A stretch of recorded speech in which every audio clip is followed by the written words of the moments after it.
Namaste. Did you know at the center of our psyche, one word, yes, just one word, has changed the way humanity thinks about existence and God? And that word is consciousness. The way it was defined in the West and the way it was understood in the East pretty much divided the world into two ideologies. And because consciousness is the basis or base where everything else happens, if its meaning is distorted, the whole meaning of life itself changes. Let me give you a few names that shaped the Western idea of consciousness. René Descartes, the father of modern philosophy. He declared, "I think, therefore I am." He reduced existence to thought alone. Then John Locke tied consciousness to perception and memory, saying, personal identity is nothing more than remembered experience. Then we have the hero of modern psychiatry. Sigmund Freud shrank consciousness further down, reducing it to a thin layer above unconscious drives. And these ideas shaped the education system we still follow today. The West insists consciousness is nothing but a byproduct of the brain. And when the body dies, consciousness disappears. But here's a shocking contradiction. In the Abrahamic tradition, they say the soul continues after death, uniting with Jesus, judged by God, placed in heaven or hell.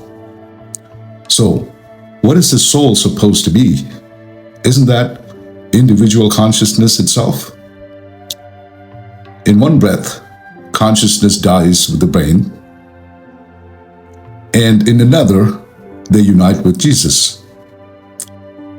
They teach children in schools that consciousness ends with the body, and at the same time, they preach that the soul lives on and is judged eternally. Total mismatch, total contradiction. And yet, this confusion is taught to millions of children around the world as if it were truth. Now, let's return to the clarity of the Vedic vision of consciousness. In the Bhagavad Gita, Krishna tells Arjuna, the soul is eternal, unborn, and deathless. It has no beginning and no end. It has never been created and never be destroyed. Weapons cannot cut it, fire cannot burn it, water cannot wet it, the wind cannot dry it. The body is perishable, but the soul remains untouched. As a person sheds old garments and takes on new ones, so too the soul leaves one body and takes on another. This Atman is indestructible, unchanging and ever-present. It cannot be slain when the body is slain. It is unseen, eternal, and beyond all decay. Those who see this truth do not grieve over death, for they know the soul only moves forward on its endless journey. Krishna, in Bhagavad Gita. The West says consciousness is destroyed with the body. Krishna says consciousness, the soul, is eternal. It cannot be cut, it cannot be burned, it cannot be destroyed. And that makes sense because how could awareness, the very ground in which life and death appear, be ended by death? In the Vedas, consciousness is primary. It is a canvas which all of the creation is painted. Without the canvas, there is no painting. Your body and your mind are instruments. The real player is Atman, the soul, pure consciousness. And that Atman is one with Brahman, the universal consciousness. The Vedic sages even mapped it out into 4 stages of consciousness. The first one is Jagrat, waking stage, our outward, everyday awareness.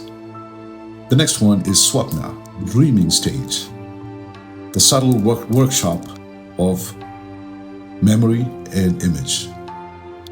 Sushupti, the deep sleep stage, profound rest with awareness, quietly supporting life. The 4th stage is turiya, the 4th stage of consciousness, pure consciousness itself, the silent witness behind all states. This is the map of your inner universe, and the goal of yoga is to awaken the turiya stage, the eternal background that is never born and never dies. See, the West told us, I think, therefore I am. The East whispers, I am, therefore I think. One makes mind the master, the other reveals the soul is eternal. We are not our thoughts, we are not our brain. We are not just temporary flesh. We are consciousness itself, the soul that cannot be destroyed. And the purpose of life?